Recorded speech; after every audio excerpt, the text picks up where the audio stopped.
Pakistan T20 world cup میں شرکت کرے گا یا نہیں، فیصلہ جمعے یا پیر تک ہوگا۔ چیئرمین PCB کا وزیر اعظم شہباز شریف سے ملاقات کے بعد پیغام۔ ایکس پر لکھا، احتجاج سے متعلق تمام آپشنز وزیر اعظم کو بتائے۔ وزیر اعظم نے کہا تمام آپشن سامنے رکھ کر معاملہ حل کریں۔ ذرائع کا کہنا ہے پاکستان کا ورلڈ کپ سے دستبرداری، بھارت کے خلاف میچ کھیلنے سے انکار، سیاہ پٹیاں باندھ کر شرکت کرنے کے آپشن زیر غور ہیں۔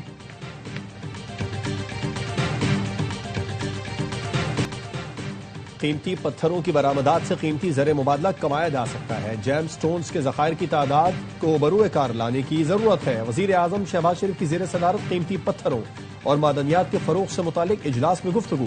کہا جیم سٹون انڈسٹری میں ویلیو ایڈیشن سے برآمدات میں اضافہ یقینی بنایا جائے۔ وزیر اعظم کی جیم سٹون سینٹرز کی تعمیر کے لیے عالمی شہرت یافتہ ماہرین کی خدمات لینے اور تمام صوبوں گلگت بلتستان آزاد کشمیر حکومتوں سے مل کر کام کرنے کی ہدایت۔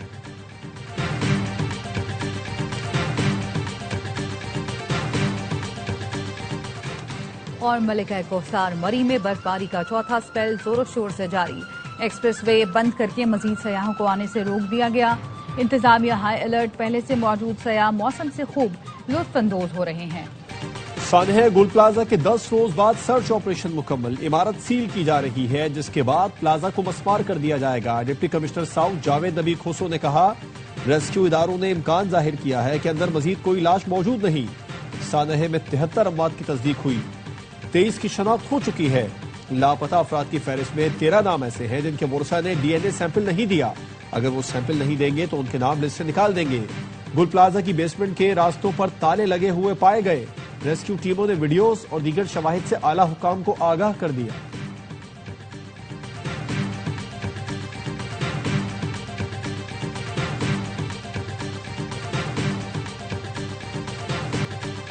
گل پلازا میں سرچ آپریشن ختم، لواحقین کا انتظار ختم نہ ہوا۔ دبئی کراکری میں موجود 5 افراد کی شناخت تحال نہ ہوئی۔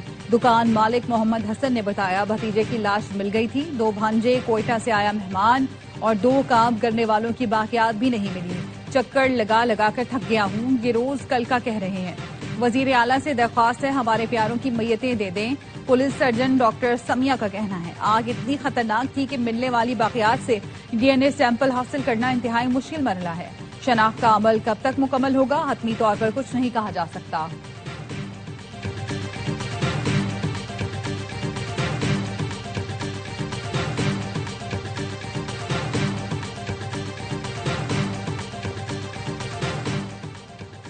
سندھ میں فورینزک سائنس لیب کے قیام میں تاخیر، خصوصی گاڑیاں موجود مگر عملہ اور عمارت نامکمل۔ سندھ فورینزک لیب 2020 سے اب تک کیوں نہ بن سکی؟ ARY news Sindh forensic lab کے قیام میں تاخیر پر میٹنگ اور وزٹ کے 17 اکتوبر کے منٹ سامنے لے آیا۔ سندھ فورینزک لیب میں تاخیر پر ہوم سیکرٹری کے کچھ جوابات غیر تسلی بخش تھے۔ منٹس میں بتایا گیا ہے کہ DIG کے مطابق 50 crime scene mobile forensic units ہیں لیکن استعمال نہیں ہو سکے۔ میٹنگ میں انکشاف ہوا سندھ میں کوئی بھی فورینزک ایجوکیشن انسٹیٹیوٹ نہیں ہے، کوالیفائڈ ایکسپرٹس کی بھرتیاں کیسے ہوں گی؟ مانیٹرنگ جج نے ہدایت دی سندھ فورینزک لیب کی عمارت کسی اور مقصد کے لیے استعمال نہیں ہوگی۔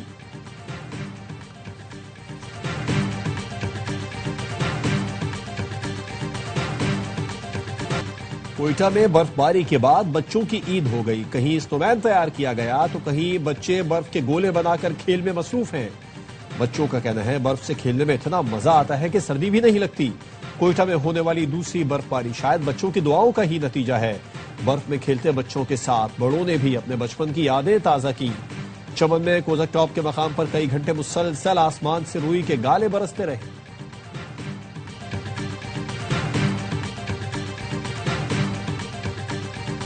اسٹیٹ بینک کا اگلے 45 دن کے لیے شرح سود برقرار رکھنے کا اعلان۔ گورنر اسٹیٹ بینک جمیل احمد نے شرح سود 10.5% پر برقرار رکھنے کا اعلان کیا۔ انہوں نے کراچی میں پریس بریفنگ کے دوران بتایا کہ شرح سود برقرار رکھنے کی بنیادی وجہ مہنگائی ہے۔ مہنگائی کی شرح 7.5% پر برقرار ہے۔ جون میں مہنگائی 7% سے اوپر جا سکتی ہے۔ برآمدات میں کمی اور درآمدات میں اضافہ ہو رہا ہے۔ لارج اسکیل مینوفیکچرنگ میں مسلسل اضافہ ہو رہا ہے۔ زرعی پیداوار اس سال بہتر ہوتی نظر آ رہی ہے۔ جون تک زر مبادلہ کے ذخائر $18 ارب سے اوپر ہوں گے۔ صدر FPCCI عاطف اکرام شیخ کا کہنا تھا کہ پالیسی ریٹ کم نہ کرنے پر بزنس کمیونٹی کو تحفظات ہیں۔ بزنس کمیونٹی نے شرح سود میں 3.5% کمی کا مطالبہ کیا تھا. شرح سود کو بلا وجہ ڈبل ڈیجٹ رکھا جا رہا ہے. ایکسپورٹ کا ٹارگٹ حاصل کرنا ہے تو شرح سود فوری 7% پر لایا جائے.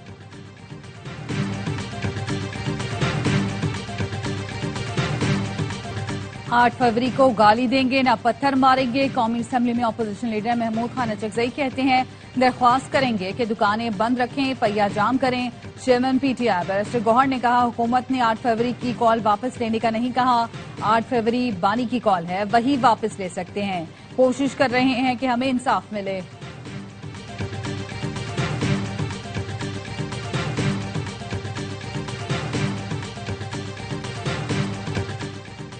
مستقل اور پائیدار امن کے لیے پالیسی بنانا ہوگی. منصوبہ ساز تمام سٹیک ہولڈرز کو ساتھ بٹھا کر پالیسی بنائیں. بند کمروں کے فیصلے مسلط نہیں کرنے دیں گے. وزیر اعلیٰ کے پی سہیل آفریدی کہتے ہیں مجھے دبانے کی کوشش کی مگر آج بھی عوام کے ساتھ کھڑا ہوں. پہلے اسمگلر اور پھر دہشت گرد کہا, مقصد مجھے نیچا دکھانا تھا. وفاق کے ذمے آج بھی آئی ڈی پیز کے 52 ارب روپے بقایا ہیں. وزیر اعلیٰ کی عدم ادائیگی پر وزیر اعظم کو خط لکھا. قومی ذمہ وفاقی فنڈز کی عدم ادائیگی مالی بحران کا باعث بن رہی ہے. معمول کی ماہانہ NFC منتقلیوں کی روک تھام آئین کی خلاف ورزی ہے. وزیر اعلیٰ کا وزیر اعظم سے ذاتی طور پر فوری توجہ دینے کا مطالبہ.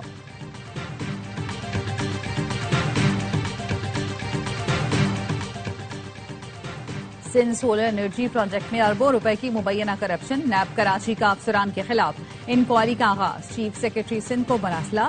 نیب مراسلے میں کہا گیا سندھ سولر انرجی پروجیکٹ میں اربوں کی بے ضابطگیوں اور فنڈز کے غلط استعمال کا شبہ ہے.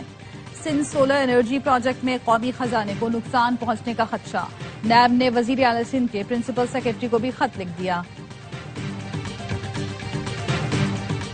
پنجاب حکومت کا 47 ارب روپے کا رمضان نگہبان پیکج تیار. وزیر اعلیٰ مریم نواز نے منظوری دے دی. پیکج سے 42 لاکھ خاندانوں کو ریلیف ملے گا.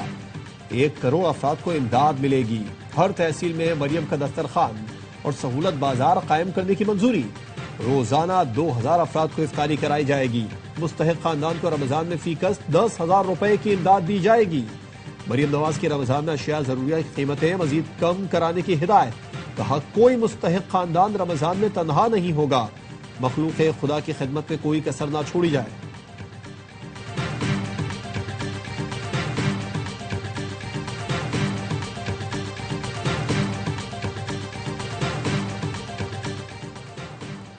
سندھ حکومت نے منہ زور افسروں کو عہدوں سے ہٹانا شروع کر دیا. ذرائع کے مطابق گریڈ 20 کے سیکرٹری بلدیات رفیق قریشی, سیکرٹری صحت ریحان بلوچ کو ہٹا دیا گیا.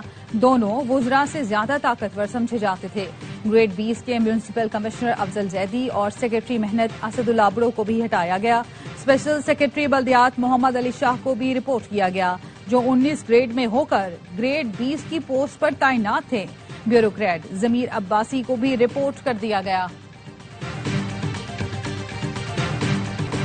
کراچی کے نارتھ ناظم آباد بلاک ایف میں 24 گھنٹے قبل بنائی گئی نئی سروس روڈ کو کے الیکٹرک نے کھود دیا. کے الیکٹرک حکام کا موقف ہے کہ انڈر گراؤنڈ کیبل فالٹ درست کرنے کے لیے سڑک کھودی گئی. انتظامیہ کا کہنا ہے کہ کوئی پیشگی اطلاع نہیں دی گئی.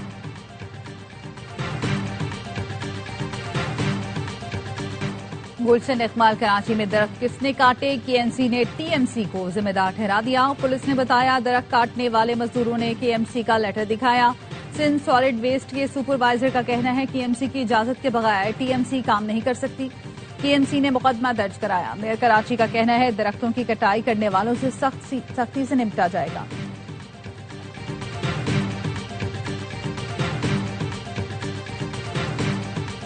امریکی صدر ٹرمپ کی مداخلت کے بغیر جنگ کا خاتمہ ممکن نہ تھا. حماس کے سینئر رہنما ڈاکٹر باسم نعیم کہتے ہیں کہ ہم صدر ٹرمپ کی ذاتی کوششوں کا شکریہ ادا کرتے ہیں. انہوں نے مداخلت کی اور اسرائیل پر جنگ بندی کے لیے دباؤ ڈالا. اسرائیلی فوج کو غزہ سے آخری یرغمالی کی باقیات مل گئی. غزہ میں اب کوئی زندہ اسرائیلی یا لاش نہیں بچی. حماس نے آخری اسرائیلی قیدی کی شناخت کو جنگ بندی معاہدے سے اپنی وابستگی کا ثبوت قرار دے دیا.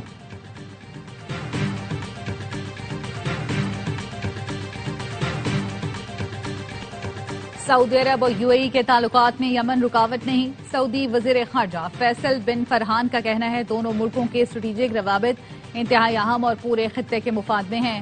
یمن کے معاملے پر کچھ اختلافات موجود ہیں مگر یہ گہرے اور برادرانہ تعلقات کی مضبوطی میں رکاوٹ نہیں۔ خطے میں پائیدار امن اور ترقی کے لیے مل کر کام کرنے کا عزم برقرار ہے۔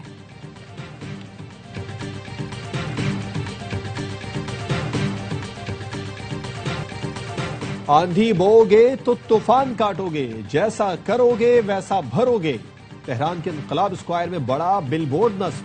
امریکہ اور اسرائیل کو انتباہ، طیارہ بردار جہاز کے ڈیک پر بکھرے ہوئے طیارے دکھائے گئے ہیں۔ شہریوں کا کہنا ہے کہ امریکی دھمکیاں صرف الفاظ تک محدود ہیں، ایران اپنی طاقت پہلے ہی دکھا چکا۔ یہ منظر امریکی صدر ٹرمپ کے بحری بیڑے کی دھمکی کے بعد سامنے آیا۔ امریکہ کی کئی ریاستیں برفانی طوفان کی لپیٹ میں، شدید برفباری اور بارش کے دوران حادثات میں 16 افراد ہلاک، 24 ریاستوں میں ایمرجنسی نافذ، کروڑوں افراد متاثر، 16,000 پروازیں منسوخ۔ Washington, new York, Texas, Oklahoma, new Jersey سمیت درجنوں ریاستوں میں شدید برفباری، بارش اور سرد ہواؤں کا راج۔ نیو یارک کے دیہی علاقے میں درجہ حرارت -49 تک گر گیا۔ میئر زہران ممدانی نے بھی امدادی کاموں میں حصہ لیا، لوگوں کے ساتھ سڑکوں سے برف ہٹائی۔ گورنر نیو یارک کی عوام سے غیر ضروری طور پر گھروں سے نہ نکلنے کی اپیل۔ اور ایشیا کا سب سے بڑا فلمی مرکز باری اسٹوڈیو فروخت ہو گیا۔ 1950 میں بنے باری اسٹوڈیو میں 24 گھنٹے شفٹوں میں فلموں کی شوٹنگ ہوا کرتی تھی۔ فنکاروں اور فلم سازوں نے سنہری یادیں تازہ کی۔ مصطفیٰ قریشی نے کہا، بھٹو شہید باری اسٹوڈیو آتے تھے۔ مصنف ناصر ادیب بولے، یہ تو بس عمارت تھی، فلمیں ذہنوں سے بنتی۔